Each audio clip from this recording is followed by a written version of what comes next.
Riz here from careercrawlers.com, a place where you learn how to land jobs. Have you been invited by Target for an interview? Here are 13 of the most common interview questions you will be asked by hiring managers. Let's get started. Question number 1. Tell me about yourself.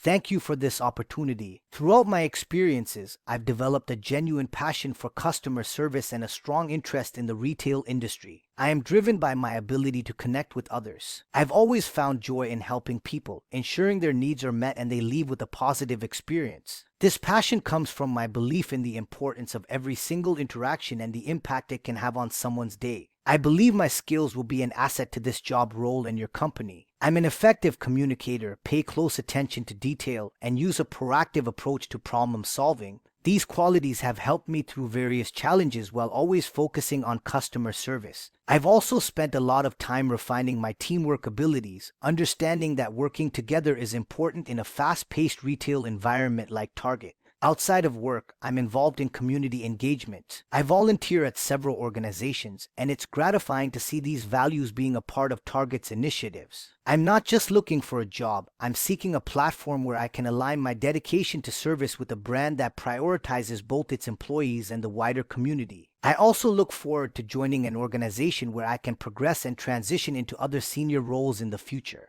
So, why does this answer work so well?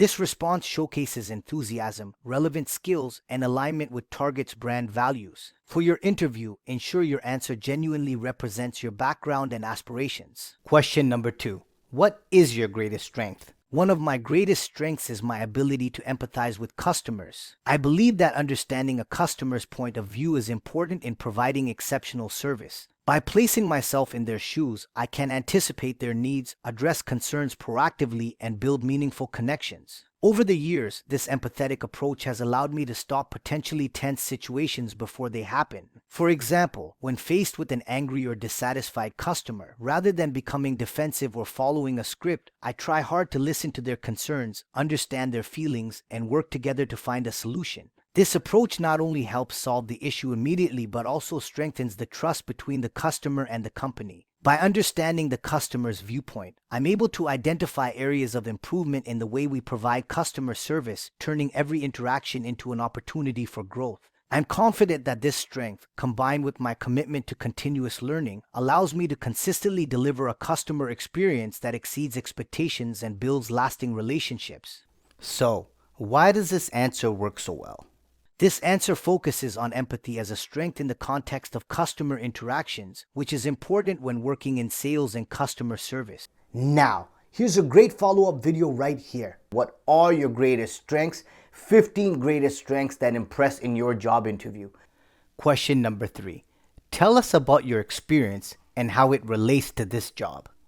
Absolutely. Over the course of my professional career, I have built a strong foundation in customer service, which I believe aligns well with the values and expectations of Target. My experience in sales and customer service has a lot to do with understanding, addressing, and anticipating customer needs. In one of my previous roles, I was responsible for addressing inbound inquiries about the products we offered. This job role allowed me to perfect my ability to handle high-pressure situations. It taught me the importance of product knowledge and how it can be used to gain customer confidence. I learned to understand the needs of customers, even when they weren't voiced, ensuring that every interaction with the customer was both productive and reassuring. Later, I transitioned into a leadership position. Here, I was given the responsibility of improving the customer service skills of new team members. I created an easy-to-follow training guide emphasizing the pillars of our commitment to customers. These pillars included empathy, active listening, and effective communication. Mentoring these individuals, I ensured that our service standards were always kept high and consistently delivered. Finally, I've been involved in group sessions to improve our customer feedback system.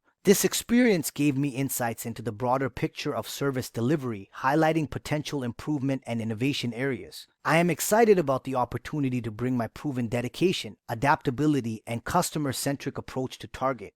Question number 4. How would you handle an agitated customer?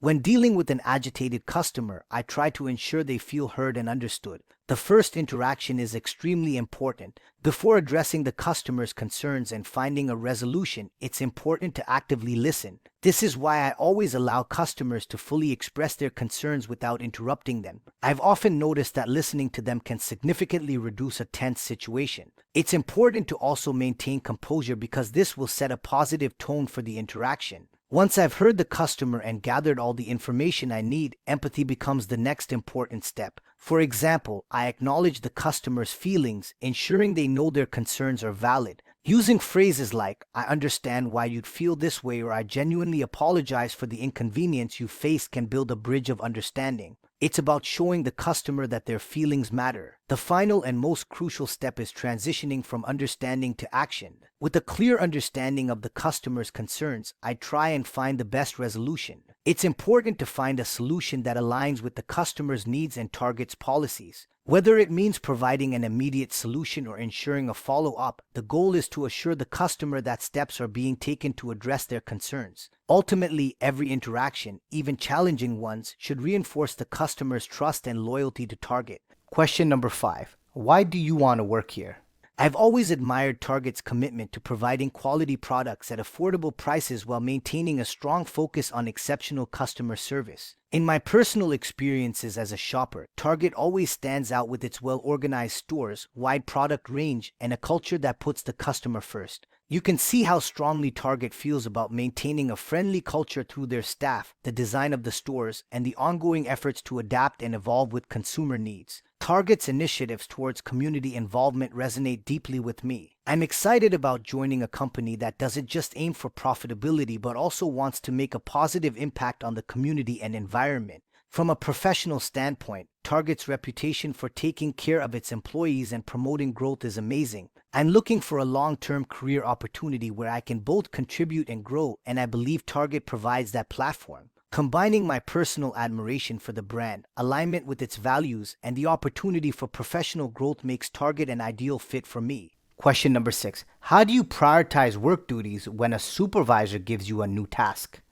In my professional journey, I've learned that effective prioritization is the key to increased productivity. The first thing I consider is how important is the task. Deadlines play an important role in how I organize my work. Tasks with tight deadlines are handled first because I want to ensure I meet timelines and uphold my commitments to my manager. However, urgency isn't always the most important thing. This is why I always combine the urgency of a task with its impact on business or project goals. For example, some tasks may not be due right away but can have an effect long-term on other projects and the company's objectives. By aligning my daily work with the company's goals, I ensure that my efforts are used effectively and contribute to the big picture. I've also found value in using technology to keep track of my duties. These tools offer me an easy-to-follow breakdown of my workload, allowing me to use my time better and adjust my priorities whenever I need to. Lastly, I believe in taking a step back to review my task list, celebrate achievements, and reorganize my priorities based on feedback I've received from my manager. In conclusion, prioritization for me is a complete system combining the urgency of tasks with their importance, using technology, and consistently aligning my efforts with the goals of the organization. Question number 7. Describe a situation you turned into your advantage. There was a situation where I was part of a team working on a major project. As the deadline approached, we learned that part of the data we collected went bad and could not be used anymore. The team all started to panic because this data was important in completing the project. Instead of letting this slow our progress, I saw it as an opportunity to innovate. I asked for a brainstorming session so we could look for other ways to find the information which may even be better than our original plan. The team agreed. During this session, we found a new way to gather the data we needed, and it even provided more insight into what we were working on than before. Turning this disadvantage into an advantage not only saved our project but also strengthened our team's resilience and adaptability. So, why does this answer work so well? This response emphasizes adaptability, proactive problem solving, teamwork, and the ability to see opportunities within challenges. Question number 8. How do you function in a team? In any team setting, I see myself as both a contributor and a collaborator, emphasizing the importance of mutual respect, open communication, and shared objectives. Active listening is one of the primary skills I bring to the table. I believe that every team member, irrespective of their role, brings a unique perspective. By actively listening, I ensure that all voices are valued, which encourages a free flow of ideas and builds trust and camaraderie within the team. In addition to listening, I'm a firm advocate for clear communication. In my experience, many team conflicts or inefficiencies arise from misunderstandings. I make it a point to articulate my ideas clearly, ask questions when uncertain, and seek feedback to ensure alignment. This proactive communication style helps decrease potential challenges and ensures everyone remains on the same page. I'm a firm believer in the principle of shared responsibility. Every team member has unique strengths, and I prioritize understanding these strengths within the team context. By doing so, we can delegate tasks effectively, ensuring that each person is in a position to shine and produce high-quality work. But it's equally important to support each other during challenging times. If a team member struggles or faces an obstacle, I view it as a collective challenge, not an individual one. Lastly, in conclusion, my approach to functioning in a team revolves around active listening, clear communication, and a sense of shared responsibility. I believe these principles optimize team performance and create a positive and inclusive team culture. Question number 9. What is your greatest weakness? One of my greatest weaknesses has been impatience with my own learning. I'm excited to master new skills and learn new information, but I sometimes set high expectations for myself, aiming to achieve this goal faster than might be realistic. This often leads to me being frustrated and disappointed with myself. However, I've recognized this and have taken steps to address it. I've started practicing mindfulness and setting more realistic goals for myself. This not only helps me manage my expectations, but also allows me to appreciate the learning journey. By taking my time and celebrating small victories along the way, I find that I not only reduce my overall stress, but often achieve a deeper understanding of what I'm trying to learn or working on. In a way, this weakness has taught me the value of persistence, patience, and the importance of enjoying the process, not just the end result. So, why does this answer work so well? This response presents the weakness in a reflective manner, showcasing awareness and active efforts towards self-improvement, turning a potential negative into a positive learning experience. Question number 10. Describe a time you had a conflict with a coworker. How did you handle it? During a project, a coworker and I had differing views on approaching an important task. He believed his way was more efficient, while I was sure mine would produce better results based on the information we had. In the beginning, I found myself getting frustrated because I felt he wasn't understanding my point of view. However, I realized that simply pushing my point wouldn't be productive. So, I decided to step back and schedule a time with my colleague to discuss our different methods more formally. When we met, I began by acknowledging his expertise and clarifying that my goal was to find the best solution for the project, not to win the argument. I then asked him to walk me through his method step by step, actively listening and asking questions to completely understand his perspective. After he finished explaining his approach, I outlined my method and the reasons I believed it was effective. I backed up my method using as much information as possible. Throughout the conversation, I was calm and respectful, always trying to understand his point of view rather than trying to prove a point. In our meeting, we learned strengths and weaknesses in each other's approaches. We decided to combine our methods, taking the best from each other. The combined approach improved our project's outcome and strengthened our working relationship. By prioritizing open communication and collaboration over being right, we were able to turn a potential conflict into an opportunity for growth and innovation. Question 11. Describe a time you struggled in a team. What did you do? During one of my team projects, we were responsible for completing an assignment within a tight deadline. As the team started working, I noticed that the team was having a problem communicating with each other. For example, different team members had different expectations, which left some important tasks incomplete. In the beginning, I tried to work hard and do more work than was expected of me, but I learned this would not be enough because we kept having misunderstandings within the team. Over time, I learned that it was our communication which caused issues, so I organized a team meeting. In this meeting, I encouraged everyone to share their concerns openly. It was important to allow everyone to speak openly and feel comfortable. The good news is we were able to find the main cause of the problem. Many of the team members didn't have clear instructions on what they had to do and how to report to the rest of the team that their tasks were completed. To address this, we started meeting regularly and created a log for everyone to write down their progress. Over the next few weeks, our communication improved and the team became more efficient. While the initial struggles were challenging, they ultimately provided valuable insights and led us to develop stronger processes that benefited our projects in the long run. Question 12. Where do you see yourself in 5 years?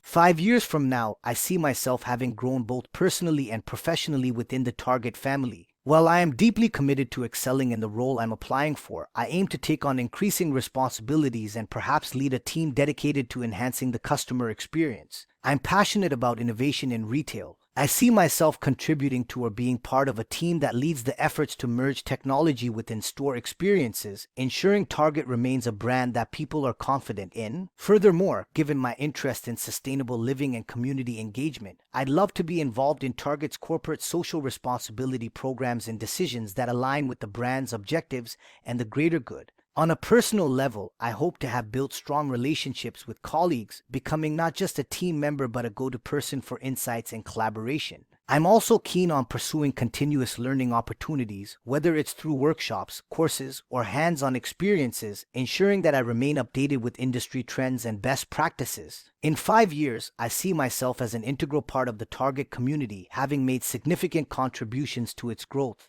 And here's the final question, number 13. When can you start?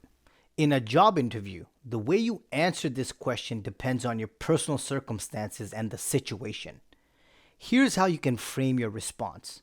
Number 1, if you're available immediately, you can say, I'm currently available and can start as soon as needed. Number 2, if you're currently employed and need to give notice, you can say, I would need to provide my current employer with 2 weeks notice, so I can start in about 2 to 3 weeks from after I receive a job offer. Number 3, if you have prior commitments, for example, a trip or another temporary obligation, you can say, I have a prior commitment from, and then you mention the dates. So I would be available to start on, and then you mention the date after your commitment ends. Number 4, if you need to relocate or make other preparations, you can say, I'll need some time to relocate, so I can start in, and then you mention the number of weeks or months. And number 5, I'm fairly flexible with my start date, but would appreciate a week, or as long as you like, to transition smoothly. Now remember to always be honest and upfront about your availability. It's better to set clear expectations from the start than to agree to a date that's not feasible for you.